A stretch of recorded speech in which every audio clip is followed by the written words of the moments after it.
አሁን ደግሞ የምናየው የትርፍና የኪሳራ መግለጫ ወይም ፕሮፊት ኤንድ ሎስ ስቴትመንት ነው። ሶ እዚህ ጋር ግሮስ ፕሮፊት አለ። ግሮስ ፕሮፊት ማለት ከሽያጭ ላይ የጥሬ ዕቃ ወጪ ሲቀነስ ማለት ነው። ኔት ፕሮፊት ደግሞ ምንለው አለ ሁሉንም ወጪዎች ታክስን ጨምሮ ማለት ነው ከተቀነሰ በኋላ የሚቀረው እውነተኛ ትርፍ ማለት ነው እንግዲህ ኔት ፕሮፊት። ሶ ብሬክ ኢቨን ፖይንት ደግሞ ማለት ቢዝነሱ ራሱን ችሎ ትርፍ ማሳየት የሚጀምረው መቼ ነው ወይንም በስንተኛ ወር ነው የሚለውን የሚያሳየን ነው ማለት ነው። እንግዲህ እዚህ ጋር የገንዘብ ፍሰት አስተዳደር እናያለን ወይንም ካሽ ፍሎ ማኔጅመንት። እዚህ ላይ እንግዲህ በእጅ ላይ ያለ ገንዘብ ቨርሰስ ትርፍ ማለት ነው። ትርፋማ ሆነ ነገር ግን በእጅ ላይ ያለ ጥሬ ገንዘብ ለማጣት ቢዝነስ ሊቆም የሚችልበት አጋጣሚ ሊኖር ይችላል። ሶ የአንድ ዓመት እስከ 3 ዓመት እቅድ አንደኛው ዓመት በየወሩ የሚሰራ ዝርዝር ትንበያ ማዘጋጀት ያስፈልጋል ማለት ትኩረቱ ማትረፍ ላይ። ሁለተኛውና ሶስተኛው ዓመት ላይ ደግሞ በየሩብ ዓመቱ የሚሰራ የእድገት ትንበያ ወይንም የትኩረቱ ማስፋፋት ላይ የሆነ ካሽ ፍሎ መስራት አለብህ ማለት ነው። አሁን የምናየው የስታርታፕ ግሮዝ ሃኪንግ ነው። ምንድነው?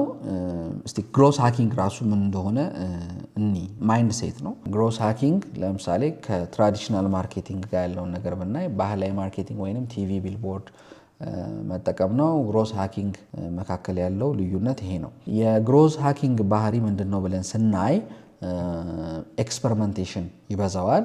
አት ሴም ታይም ቁጥሮችን ደግሞ የመከታተል ወይንም ዳታ ድሪቭን እና ክሬቲቪቲ ላይ ያተኩራል የግሮዝ ሃከር ባህሪ ማለት ነው። ሌላው ፕሮዳክት ማርኬት ፊት የምንለው ነው። ይሄ ማደግ ከመጀመራችን በፊት ምርታችንን በእውነት የሚፈልግ መሆኑን ማረጋገጥ ነው። ምክንያቱም ካልሆነ የፈሰሰ ውሃ ነው የሚሆንብን፣ ስለዚህ አስቸጋሪ ነው። ሌላው እዚህ ላይ የምናየው ሽያጭ ጉዞን ነው። ምንድነው ይሄ?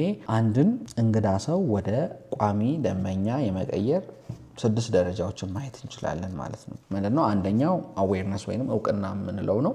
ሰዎች ስለ አንተ እንዴት ይሰማሉ? ስለ አንተ እንዴት ነው የሚሰሙት?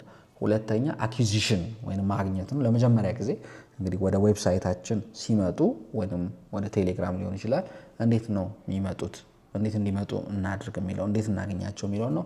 ሌላው ሶስተኛ ማነቃቃት ነው ወይንም አክቲቬሽን ነው። ሶ የመጀመሪያውን መልካም ተሞክሮ እንዲያገኙ ማድረግ ወይንም ይሄ ምንድነው ምንለው አሃ ሞመንት ማለት ነው። ሶ እነዚህ ከላያየናቸው ትሪፕል ኤስ ይባላሉ። አዌርነስ፣ አኩዚሽን እና አክቲቬሽን ማለት ነው። አሁን ደግሞ ትሪፕል አሮችን ነው የምናየው። ሪቴንሽን፣ ሪፈራል እና ረቨኑ ማለት ነው። ሪቴንሽን ስንል እንዴት ነው የምናቆየው? ደጋግመን እንዴት ነው እንዲመጡ የምናደርገው ነው። ሪፈራል ስንል ደግሞ ለሌሎች ሰዎች እንዲመሰክሩና እንዲጋብዙ ወይንም ቫይራል ሉፕ እንዲፈጥር ነው። ሶ የመጨረሻው አር ደግሞ ረቨኑ ነው፣ ገቢ ነው። ክፍያ እንዲፈጽሙ ማድረግ ነው። ሶ ትሪፕል ኤ እና ትሪፕል አር ፓይሬት ሜትሪክስ ይባላሉ እነዚህ። ሌላው በትንሽ በጀት የማደጊያ ስልቶች ነው ወይም ሎ በጀት ታክቲክስ ነው። እንግዲህ ይዘት ፈጠራ ወይም ኮንቴንት ማርኬቲንግ የምንለው አንዱ ነው። በቲክቶክ እና በፌስቡክ ጠቃሚ መረጃዎችን በመስጠት ደንበኛ የምንስብበት መንገድ ነው። ሌላው ሶሻል ሚዲያ ሃኪንግ ነው። ሶሻል ሚዲያ ሃኪንግ ላይ ትኩረት የሚስቡ ቫይራል ኮንቴንት የመስራት ሚስጥሮች ነው። ሌላው ደግሞ ኮሚኒቲ ቢልዲንግ ነው። የቴሌግራም የፌስቡክ ግሩፕ ሊሆን ይችላል። እሱን በመገንባት እዛ ላይ ማስተዋወቅ ማለት ነው። ሌላው ኤስኤምኤስ ማርኬቲንግ ነው። በሱም ተጠቅመን በዝቅተኛ ወጪ ደንበኞችን የምናገኝበት መንገድ ነው። ሌላው ወደ ቫይራል ማርኬቲንግ እና ሪፈራል ማርኬቲንግ ስንሄድ ወይንም ቫይራል ሉፕ የሚሉት ስንሄድ ሌሎቹን ሰዎች ሪፈራል በማድረግ ሰዎችን በመጋበዝ ተጠቃሚ እንዲሆኑ ማድረግ ነው። ሶ ደንበኞች ሌላ ሰው ሲጋብዙ ቅናሽ ያገኛሉ ወይም ደግሞ ስጦታ የሚያገኙበትን ሲስተም መዘርጋት ነው። ለምሳሌ ድሮፕቦክስ እና ኡበር ይህን አይነት መንገድ ይጠቀማሉ። ሌላው ተጽዕኖ ፈጣሪ ወይም ማይክሮ ኢንፍሉዌንሰርስ ነው። ብዙ ተከታይ ካላቸው ይልቅ ተደማጭነት ካላቸው መደበኛ ሰዎች ጋር በትንሽ ክፍያ መስራት ይቻላል። ሌላው የስነ ልቦና ቀስቃሾች ናቸው። ጥቂት ቀናት ብቻ ቀሩት፣ የኤርጀንሲ ማለት ነው። ሌላው ደግሞ ለጥቂት ሰዎች ብቻ ነው፣ ስኬርሲቲ ፈጥሮ መሳብ ይችላል ማለት ነው።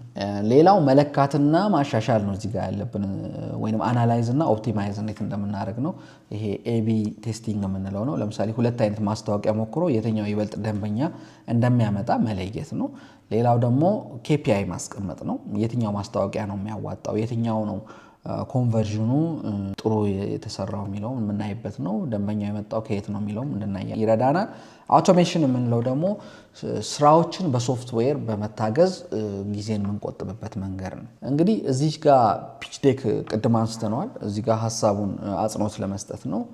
ሀሳባችንን በ5 ደቂቃ ውስጥ ወደ ገንዘብ ምንቀይርበት ብለን ልንወስደው እንችላለን። የፒች ዴክ መሰረታዊ ህጎች አሉት።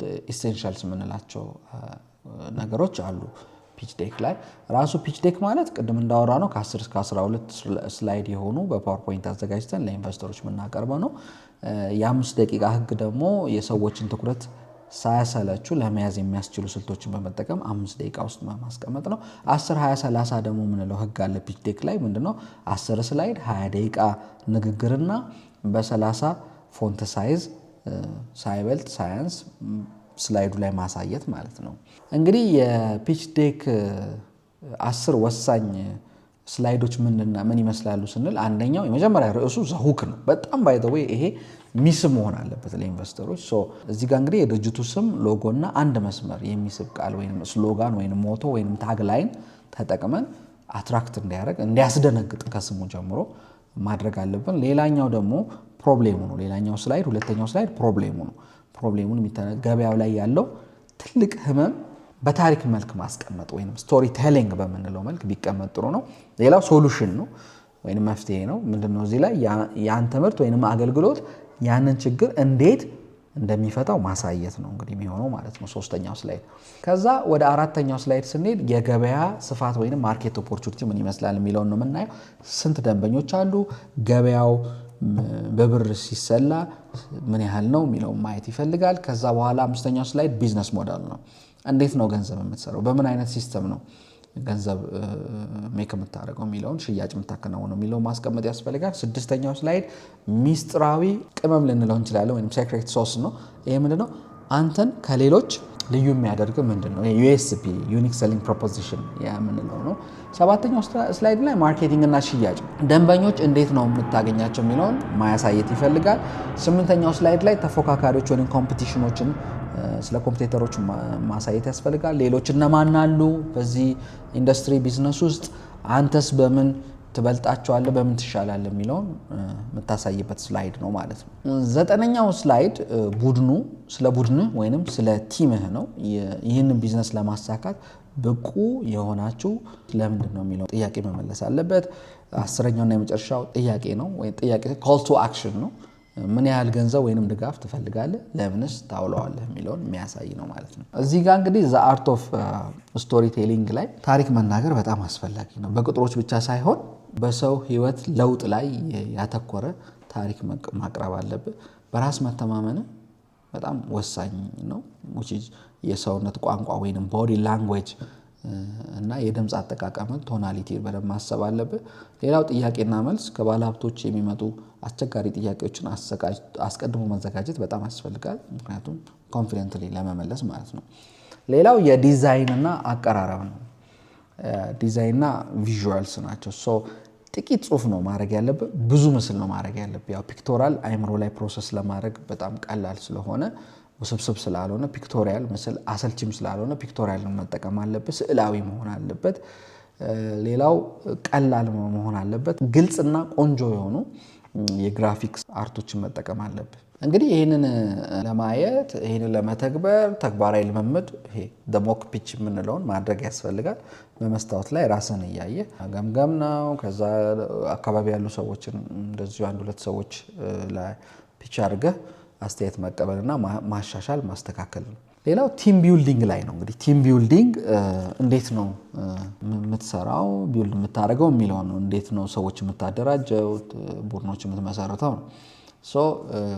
የስታርታፕ ቡድን ስትመሰርት ያሉ ባህሪያቶች አሉ። ለምሳሌ ኤርሊ ኤምፕሎየርስ አሉ። እነዚህ በስታርታፕ ውስጥ እንግዲህ ሰራተኛ ሳይሆን አጋር የሚመስሉ ሰዎች ናቸው ማለት ነው። ኤርሊ ኤምፕሎየርስ ሞር ኦፍ እንደ ኤምፕሎይ ሳይሆን እንደ አጋር አብረው አጋር ሆነው የሚሰሩ ናቸው። ሌላው አቲቲዩድና ስኪልን በሚመለከት ደግሞ እንግዲህ ስኪልን ወይንም ክህሎትን ልታሰለጥን ትችላለህ።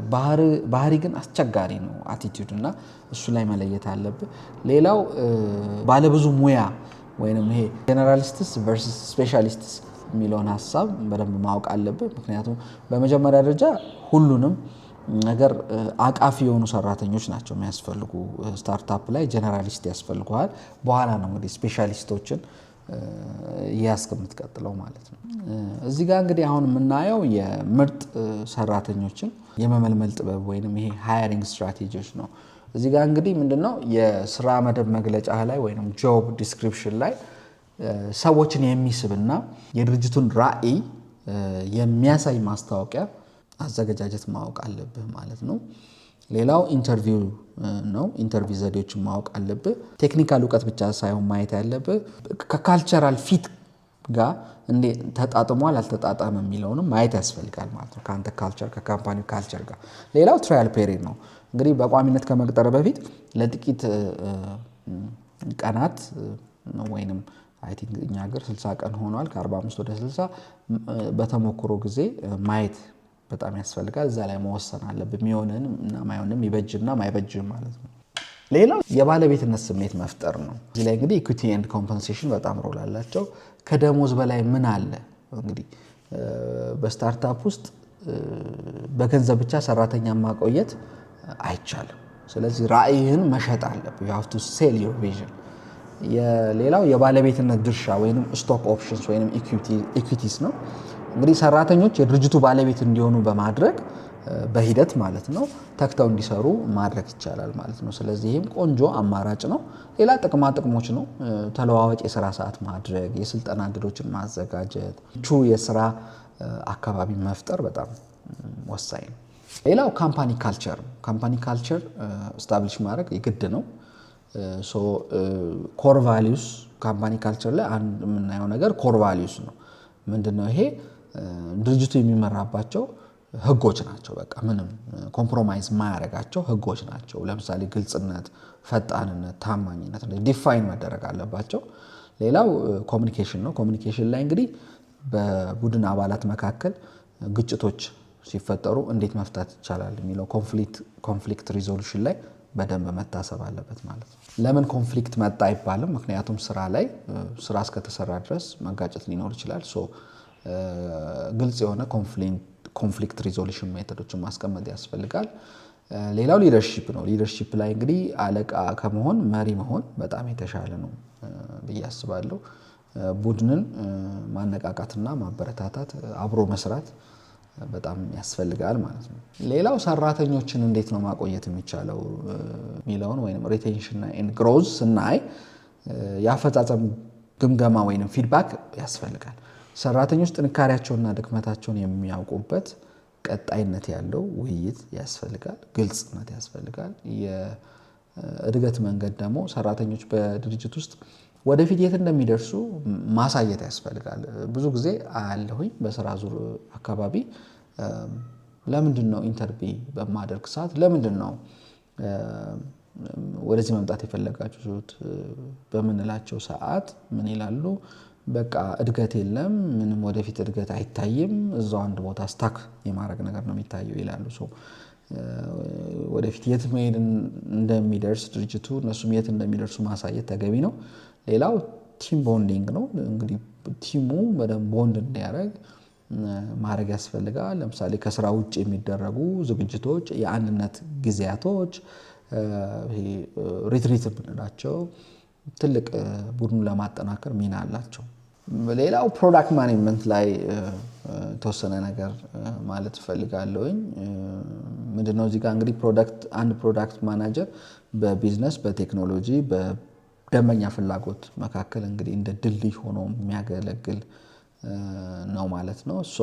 ለምሳሌ ፕሮዳክት ላይፍ ሳይክል እዚህ ጋር ለማየት ያህል ከሀሳብ ማፍለቅ እስከ ገበያ መውጣት እና ማደግ ድረስ ያለውን የሚዳስስ ነው እና ፕሮዳክት ላይፍ ሳይክል መቃኘት ያለበት አንዱ ሁኔታ ነው። ሌላው ስኬታማ ምርት መስፈርቶች ምንድን ናቸው?